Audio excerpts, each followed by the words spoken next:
Hey guys, what's up? Misha from GGD here, and today we're going to be looking at a project of the clean song that I did for the One Kit Wonder Aggressive Rock kit. And it's a clean song, as I said. It's a completely different vibe. The whole point was to kind of showcase the kit in a completely different dynamic range. We've gotten questions sometimes, people asking what kit is appropriate for softer velocities or softer styles of music. My answer is usually all of them, kind of.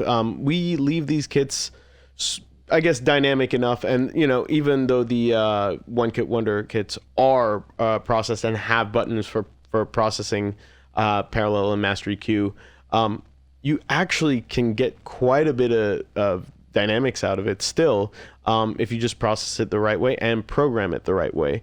And this was kind of something I wanted to showcase with this demo. So let me play it so that if you haven't heard it, you know what I'm talking about.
Once again, made that minute long, so it'd be Instagram friendly. So yeah, that's the idea right there. And you know what? Right off the bat, let's listen to just the drums.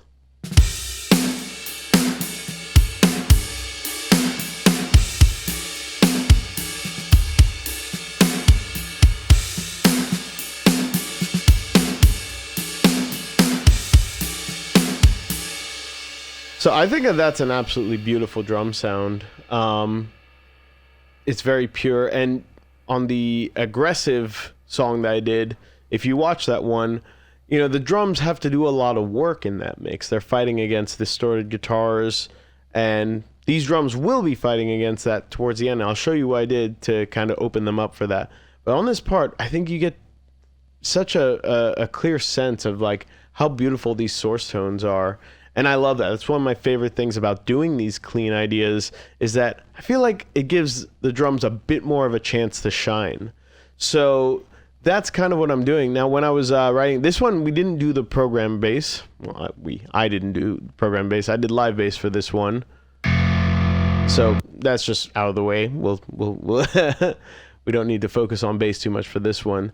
But I knew I wanted that to carry the melody.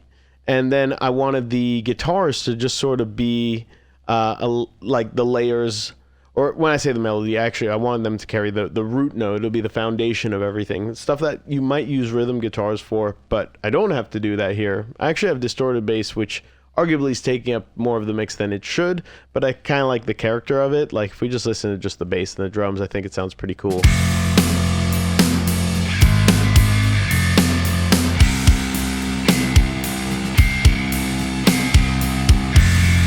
Gives it a little bit of grind, but it doesn't take over the whole mix. And what this allows us to do is then use these delay layers for the guitars. So we have the main melody line here.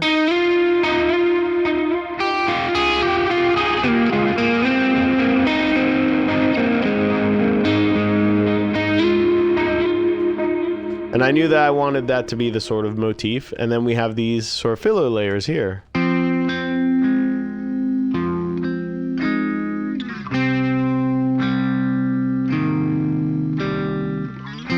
So all together.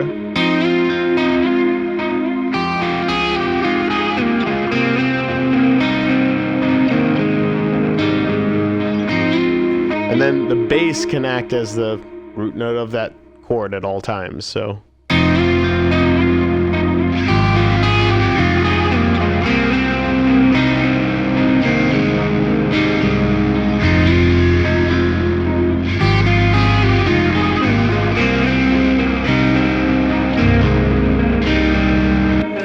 this approach here, you'll notice I'm using the guitar almost more as a textural layer.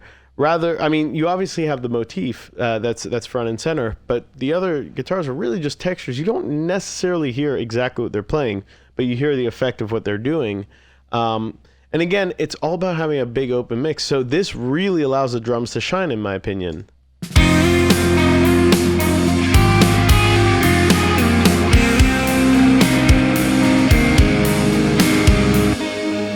Since we covered some of the more technical stuff on the mixing side in the aggressive video, I figured maybe we'll look at some more songwriting stuff and how I was approaching the drums on this side. So I knew that I wanted this melody to come back as a heavy riff.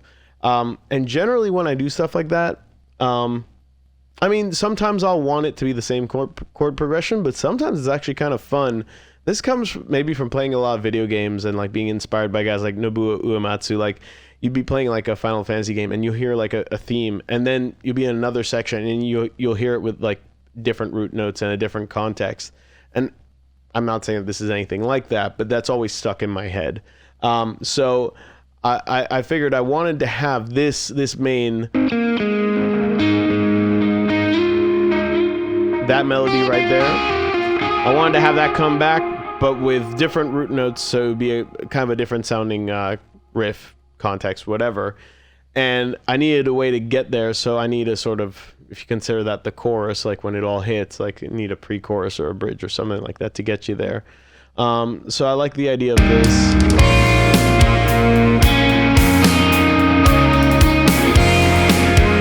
And abusing one of my favorite things to abuse, which is a good Rhodes sound.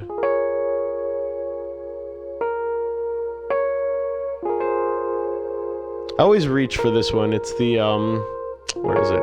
Here. The Spitfire North 7 vintage keys. I just think it sounds really good, and then the processing on this one, I've been using LFO tool for this, which is pretty cool because you can get some pretty good motion going. So I just have that panning for me, you know, to simulate a rotary. Trusty Eventide black hole. And then, of course, cutting all the junk out. There is a lot of junk. Which makes it sound fat, but you don't really need that in the mix. We just need the effect of this. So, you know, that.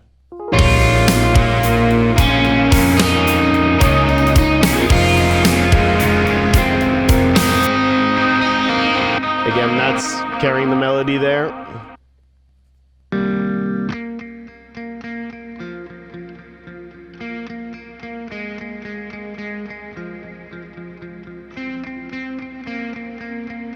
And you'll see I've got very uneven guitars. I'm doing a lot of automation here. I'm actually automating some reverb in, so I don't have to change the guitar sound. You know, I'm using Archetype Cory Wong for these clays. It's good. It's a good one. Neural's done a great job. You know.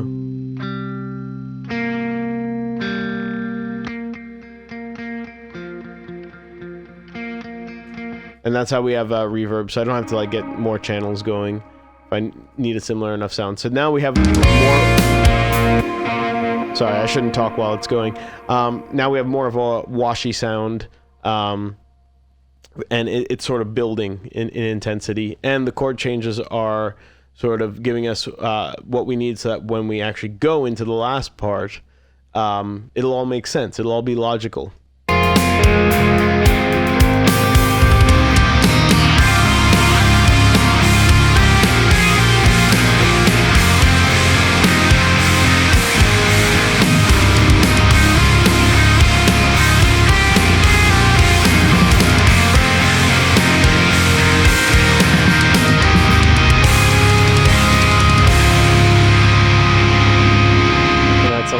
We're at full intensity here.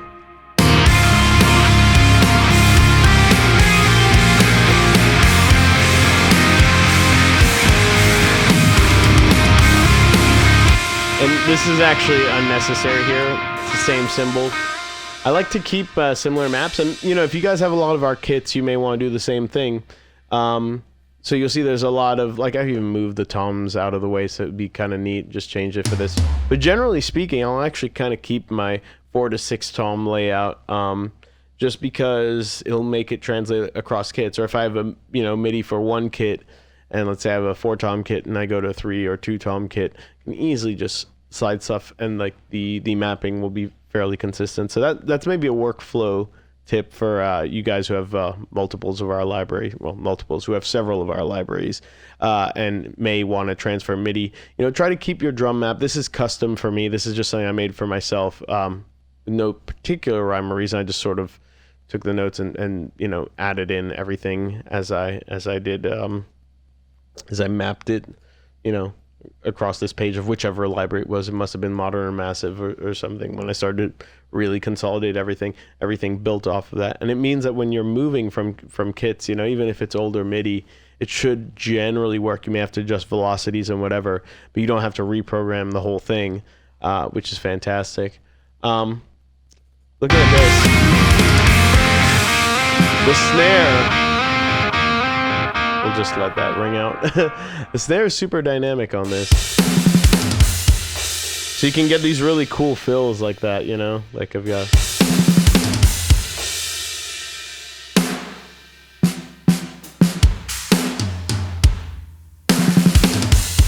That's a cool fill.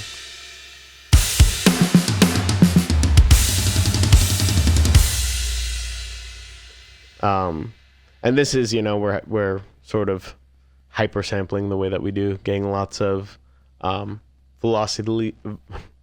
getting a lot of velocity layers, and getting multiple several round robins at each velocity layer. Makes it sound realistic, so you don't get the machine gun effect. You get these beautiful ghost notes.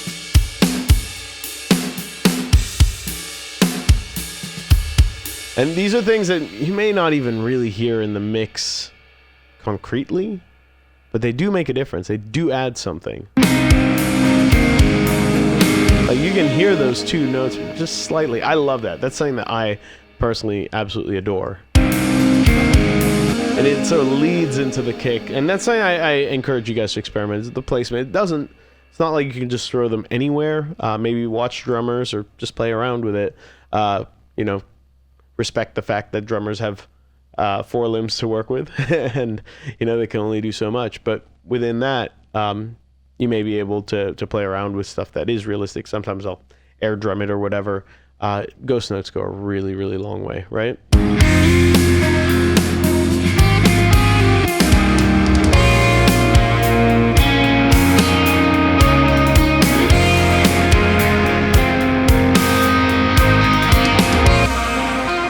So one last thing I'd like to talk about on the drum side and the composition side and everything. It's like I really wanted to open it up on this last section, obviously, right?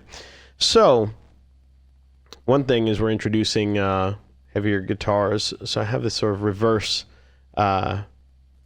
gain thing into it, which, because these are DIs feeding into an amp, it actually reacts more like a volume knob. If I wanted to have like an actual volume swell, I'd have to do something like this, at least for those tracks. But I actually like the way it sounds, the way it is.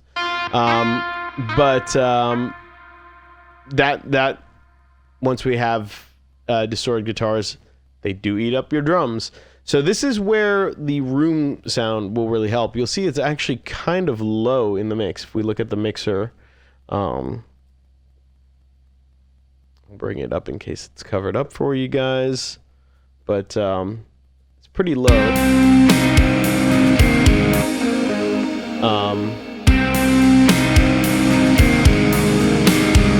It's like minus 13 right now. So here's the thing is, and that's not on the favorite, that's like what it's actually hitting. So it's not terribly loud. But what I'm doing is I'm automating it up here so that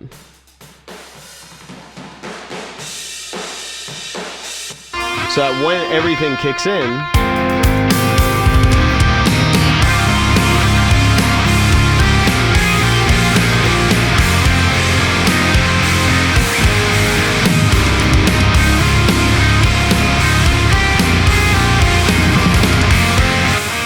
everything cuts through a lot better. one little trick there. Also, with the lead line here,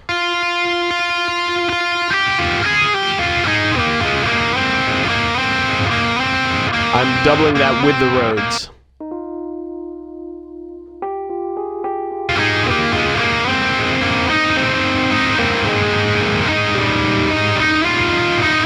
Sometimes, I apologize, that just delays forever, doesn't it?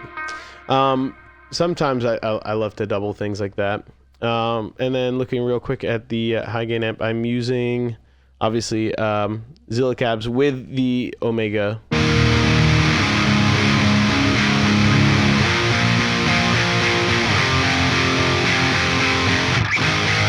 And once again, this looks like my Genty preset.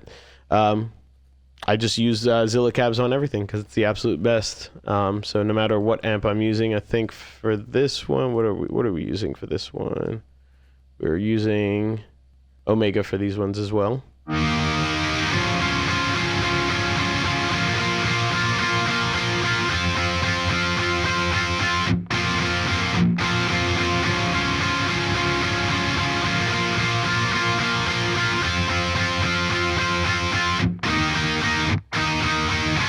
I have it labeled as mid gain from another template there. Pretty full on, but mixed with the high gain, it sounds like this.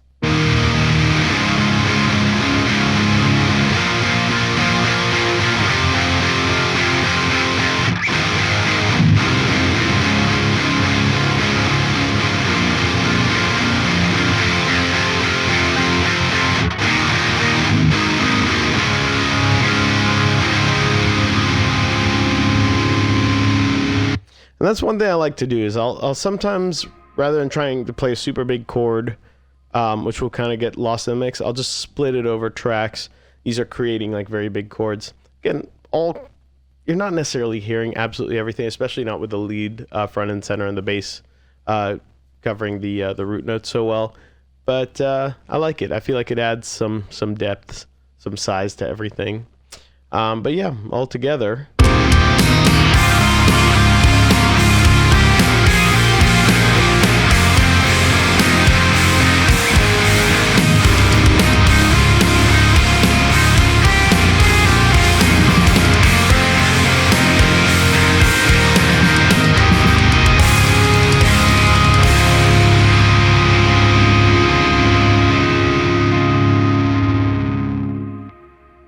Anyways, that's an overview of this little idea.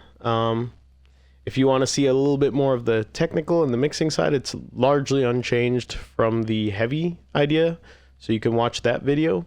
And hopefully this gave you a little bit of insight as to the songwriting and composition and arrangement side of things, as well as some programming tricks. So thank you so much for watching, guys, and I'll catch you soon enough.